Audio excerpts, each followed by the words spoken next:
So hope all is well. It is actually 6 a.m. Saturday. I've got some clients competing and a handful of check-ins. So I just want to actually go through a few things here. Obviously, if you follow me, you'll know for a while, ex-competitor, and now I've passed myself as a lifestyle. So I always say to people, what do you consider yourself life after bodybuilding? And that's a lifestyle client that resonates to my lifestyle clients, but also using my experience to help my bodybuilders. So sitting in between two worlds, which is pretty cool. So I just wanted to go over the peaks and troughs, the pros, the cons between sort of the elite lifestyle, and peak bodybuilding. So as you can see on the screen, I'm going to put an image of me at 132 kilos.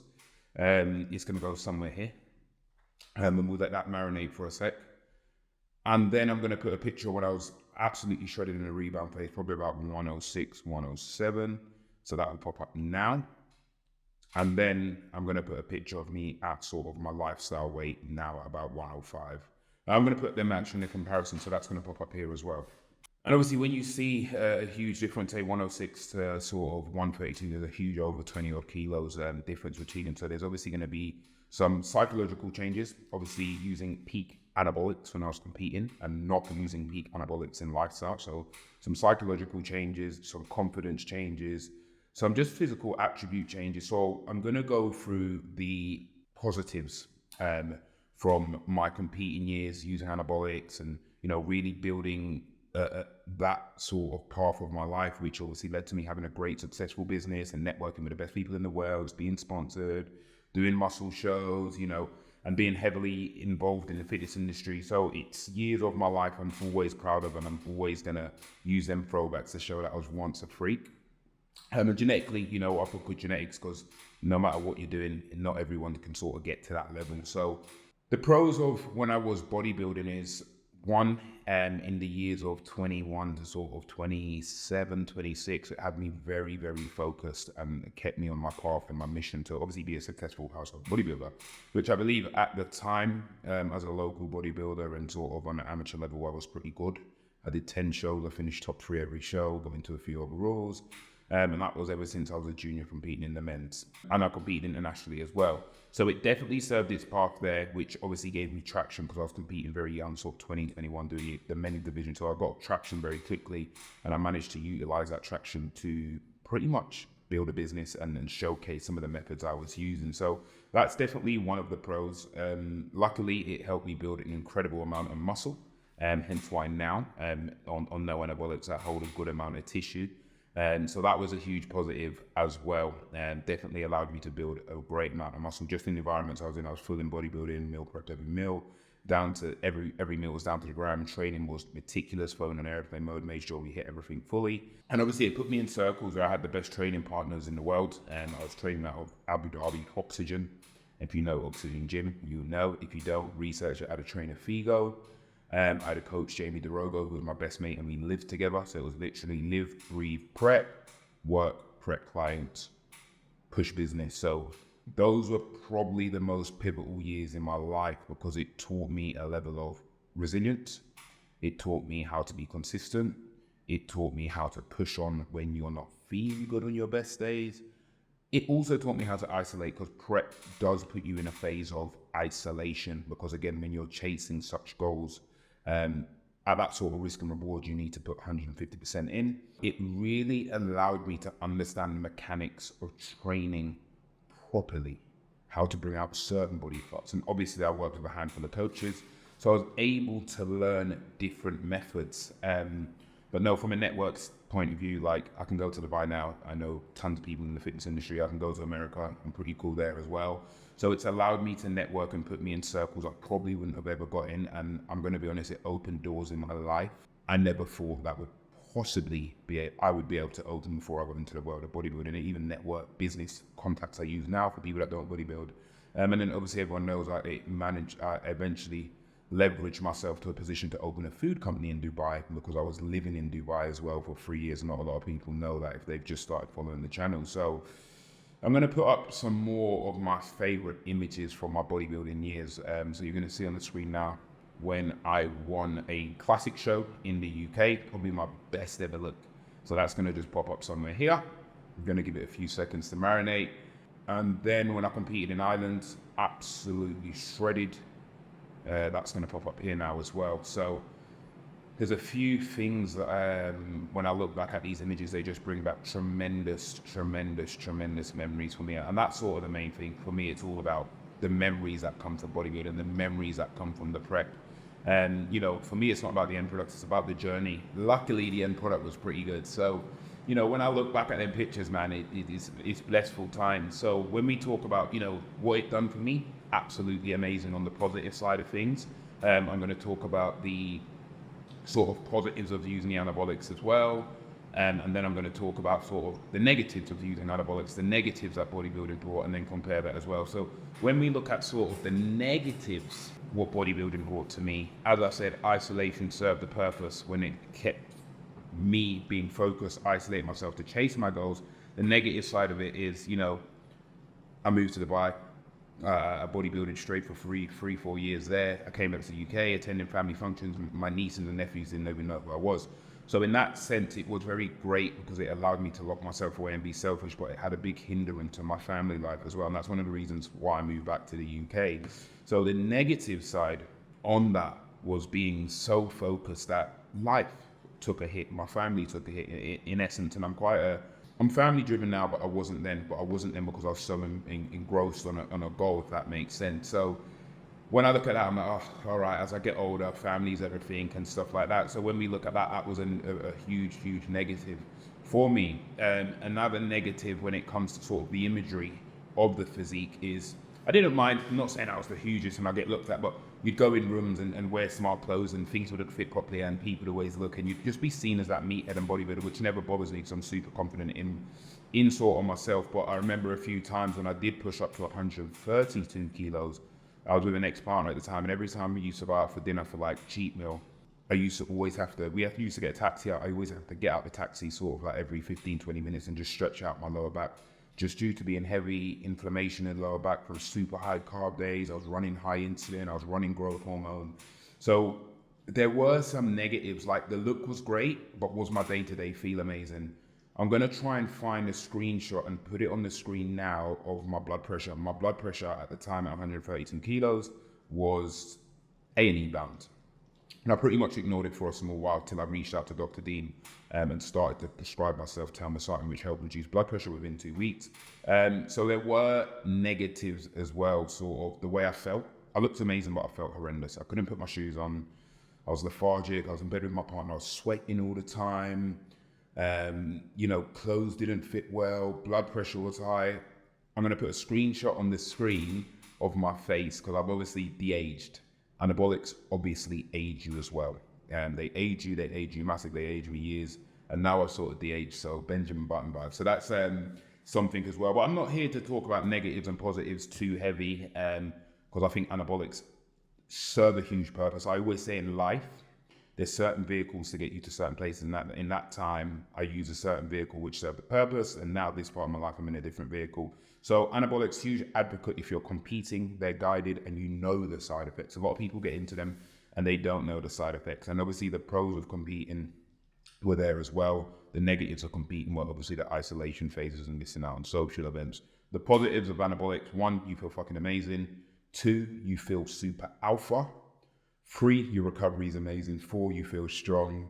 And 5, your testosterone's through the roof. So you can imagine, as a male, you pretty much get a wandering eye. So that is the sort of truth there between the two. But definitely advocate. I use the experience which I have to sort of shape the way I prep my clients and educate the younger lads in the younger years on sort of how to use anabolics, how to take anabolics, the pros and cons of competing. Sometimes like people come to me and say they want to compete and I say, I don't think it's for you. Because I study characters now, you know, and I use the cons to educate people, the pros to educate people. So that's just my opinion on what bodybuilding did for me. So in hindsight, built a beautiful business, learned me to learn a lot about myself, but on the negative of that, it isolated me from the family. It made me very aware of who I am, what I want to be, and how focused and driven I am to my goals. Now I've got 4 businesses, they all thrive well. And I think that stemmed from, if you can do anything in bodybuilding, you can do it in any walk of life. So definitely some positives, and it's allowed me to put some incredible athletes on stage and turn people IFBB pro, which is absolutely amazing. So am I an advocate for bodybuilding? Yes. Am I a bodybuilding enthusiast? Yes. Will I bodybuild again? No, because I've closed that chapter in my life. But am I an advocate? Yes. Am I an enthusiast? Yes. Do I live through my clients? Absolutely. So moving on to lifestyle, let's have that in a comparison to sort of bodybuilding elite lifestyle. So still quite extreme, but now no anabolics. I'll put blood work on the screen in my recovery phase at me at 1 nanomole. Obviously from super physiological to 1 nanomole on the rebuild, LH, FSH rising, which is your stimulated hormones, which shut down when you're using artificial testosterone. But that's a video for a few weeks' time. And we're on the rebuild now. And obviously, I'm actively trying to downsize. And people say, why? When you've been 126, 132 kilos for 7-8 years, I just want to feel good. Like I box 3 times a week because I boxed as a kid. I played full-time rugby as well for a few years. Was at a uni scholarship. So just want to get back to my sort of mobile fit self, which is going well. So I was 106 kilos this morning. Probably going to get down to 100, nimble, no anabolics, test on the recovery, LSH on the recovery, LH and FSH on the recovery. So the positives of being an elite lifestyle for me is 1, because it's elite, I'm still focused. I diet 6 days a week. I have 1 day cheat meal. I do 4 meals a day, which is crazy. Considering I used to eat 7,000 calories a day, 1,000 calories a meal, I do 4 meals a day. So the difference between when I was using peak anabolics and competing to now is my appetite. I eat 2,500 calories a day now. When I was competing, I was eating 7,000 per 1,000 calories a meal. And now them 2,500 are done between 4 meals. So that's the difference between me being lifestyle and me being a competitor using peak anabolics compared to none. My appetite is flatlined. Gym-wise, obviously a drop off in strength, but nothing too alarming because genetically I'm quite strong I'm quite strong. I can still squat 200. I can still bench 150, 160. But when I was obviously on anabolics, I could bench 190. I could squat 240. So obviously there's a trade-off in strength. Recovery, I don't feel any different. If I'm honest, I don't feel any different in my recovery. My proteins are in a good, adequate amount, sort of 245, 250 grams of protein. I don't feel any negative in my recovery. I don't feel any negative in my joints. So that's just a quick cross comparison. Mentally, I'm the same. I'm quite mentally wise, hence why I've got a few businesses that thrive well and I manage a lot of people and stuff. So mentally, I'm quite good. I would say emotionally, like mentally, I'm great. Emotionally, I'm probably a bit more empathetic now. I believe when I was using anabolics, I was a bit more closed off.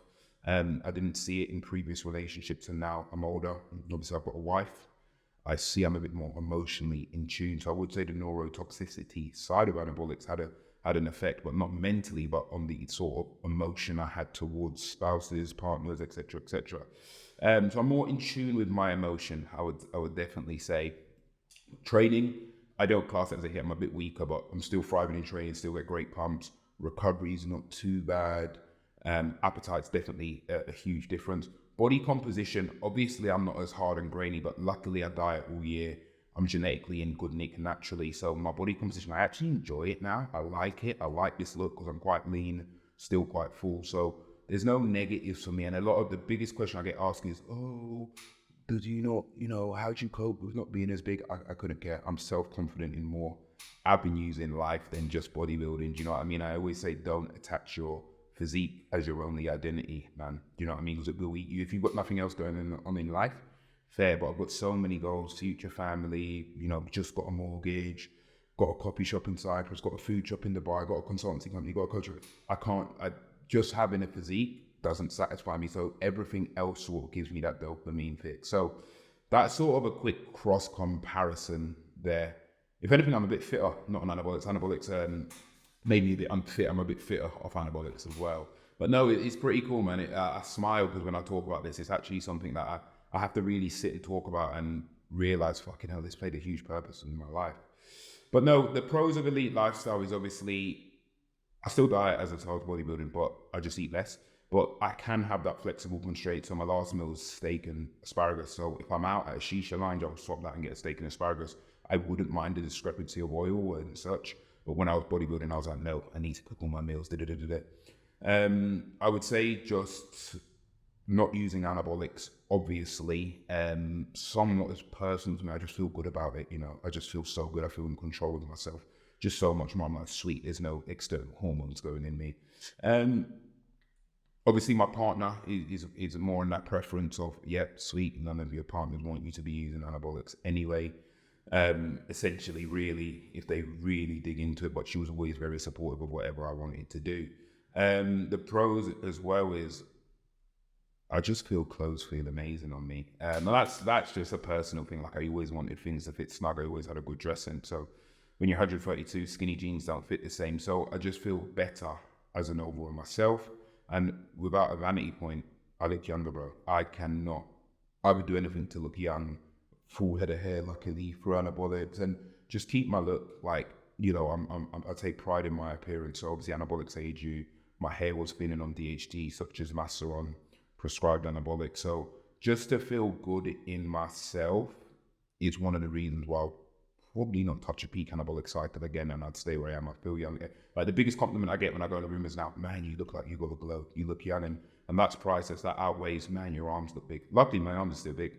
So that's one of the things as well. And just, I've got big businesses at the minute, not being struck to the clock and when to eat. Obviously 4 meals a day. I get up at 5 every day. I do cardio till 6. I eat my first meal at 7. I don't eat till 11. Then I eat at 3. Then I eat at sort of 6. So I'm eating 4 meals a day around the clock, stretching out that period. Whereas when I was bodybuilding, it was like 7 meals a day, clockwork every 2 hours. So obviously it allows me to just have time to just focus on other avenues. So that's obviously one of the pros as well, is I'm less meticulous with meal timings. Do you know what I mean? And I'm present in social. But throughout bodybuilding, I didn't want to be around people. It was a bit of you're not on the same wavelength as me. I don't want to be around you. You're going to ask me about my diet. You're going to talk about food. Now I don't mind being around people in that sort of social setting, if that makes sense, because I can be a bit more relaxed. I don't have to be like, I'm at a football game. I used to go watch Arsenal. I was with an ex at the time. She supported West Ham. So we used to go watch West Ham, and I'd have to pull a meal out at half time. Do you know what I mean? And now I can go to sort of support Arsenal. I can go to an Arsenal game, watch again, and have a meal after, because I wasn't as meticulous on that meal timing. But like I said, like there's pros and cons to both. Like the downside of the elite lifestyle and no peak anabolics, I'm not as big, I'm not as strong, but I'm never going to be small because I'm over 100 kilos at 6'1". So it's what it is. And yeah, I can't really list too many. Obviously, my test was in super physiological range, so your sex drive is through the roof when you're using anabolics. Now my sex drive is still great, thankfully, but obviously it's super physiological, so you just feel a bit more alpha. There's no lacking drive from me as well when I cross-compare peak anabolics to now, because I'm naturally a driven person, but I'm just disciplined in sort of with work and structures and routines. So no, it's quite curious, but yeah, for now, elite lifestyle, I believe that's for the foreseeable, because I want kids in the next few years, two. I've done elite lifestyle on TRT. Always been open about that. This year, the last few months, it's elite lifestyle with no TRT, because I like to resonate with all my clients. So I've got obviously clients on peak anabolics. I can use that experience. I've got clients that are lifestyle with TRT. I can use that experience. I've got clients I help with fertility. I'm doing my fertility process myself. I can use that experience. And I've also got lifestyle clients that have gone from peak cycles to not using anabolics again, which I'm going into. So I'm using my experience to serve my whole team. And I feel in life, like if you gatekeep secrets, you're not going to flourish. So I'm not gatekeeping any secrets. So this video was just to go through some of the pros and cons for me personally between lifestyle, peak anabolics, competing, my look, my mental, my clarity, my motivation, and just to keep you updated on the journey. So what I will be doing in 2 weeks' time is actually going through how to wean off anabolics. Well, I'm not an anabolic doctor. How to sort of recover fertility, but talking about it from weaning off peak anabolics to a TRT phase to a natural restoring fertility phase. Discussing HMG protocols, discussing HCG protocols, and discussing restoring naturally. So this YouTube's going to bring a lot of value, so appreciate your time.